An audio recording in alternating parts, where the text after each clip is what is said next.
Good evening, President, Chair and fellow members and most welcome guests.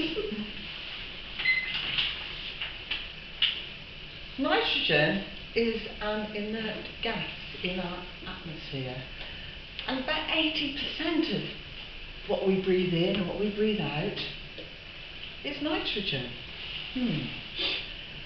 The triple bond of the diatomic molecule makes it very stable. So there's two atoms holding hands, or three hands, and out in the atmosphere. So doesn't that make nitrogen a little bit boring? Well, let's see what else nitrogen does. In organic molecules, we've got, if you combine nitrogen with hydrogen, you get ammonia.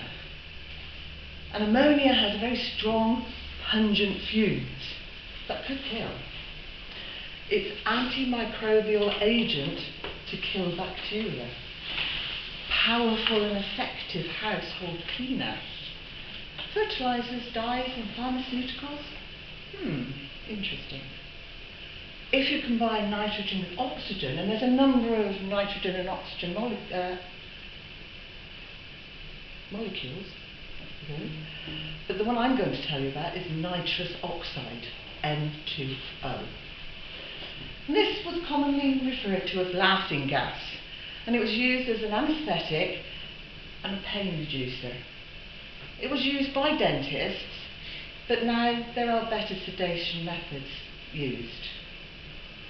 And also, the risks involved with using nitrous oxide have become more understood. Actually, under the Psychoactive Substance Act of 2016, it's now banned in the UK, and it's a Class C drug. So there's two inorganic molecules. I'm going to talk about organic molecules now. Nitrogen is essential for life. If there was no nitrogen, we would not exist. It's in proteins, it's in the nucleic acids, DNA, RNA, it's in our genes, it's in amino acids. Wow. The other one I like for nitrogen is if you combine it with other organic chemicals, you get an explosive.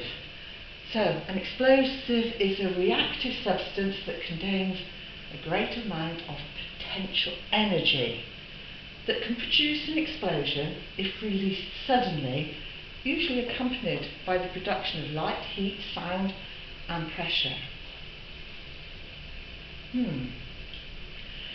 In World War I, they made nitrocellulose.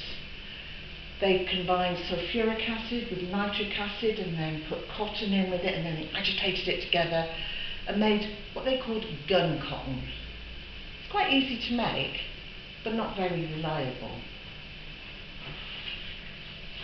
The other one is trinitrotoluene, or probably better known as TNT. The thing about TNT is it's a brown solid at room temperature, but it needs a detonator to set it off. So it's actually quite easy to handle, it's quite reliable, it's quite inert at room temperature.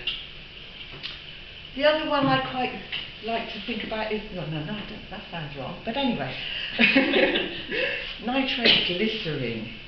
This is a clear liquid, very volatile, and if you had a little bit in a test tube and you gave it a bit of a shake, it'd probably blow your hand off. So you start thinking about nitrogen. That was nitrocellulose, trinitrotoluene, nitroglycerin.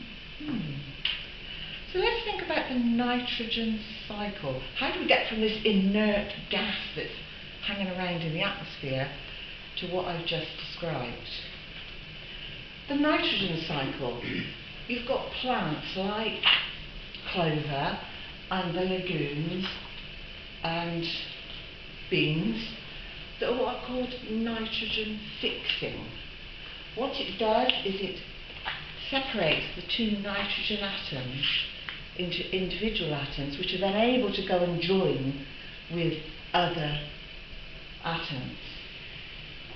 So, that's the first stage, separating the nitrogen from itself and combining it with something else, like hydrogen or oxygen. Then you've got nitrification, which is the combination with other elements. After that, you've got nitrogen assimilation.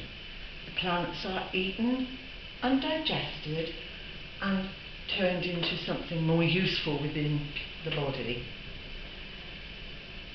And then you've got the nitrogen ammonification. Why did I choose this topic? And that's where it creates the waste, which is then expelled.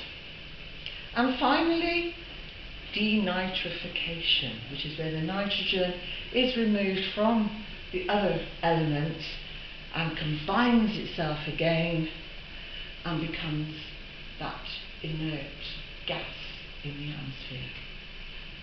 Nitrogen sat there doing nothing. Isn't that amazing?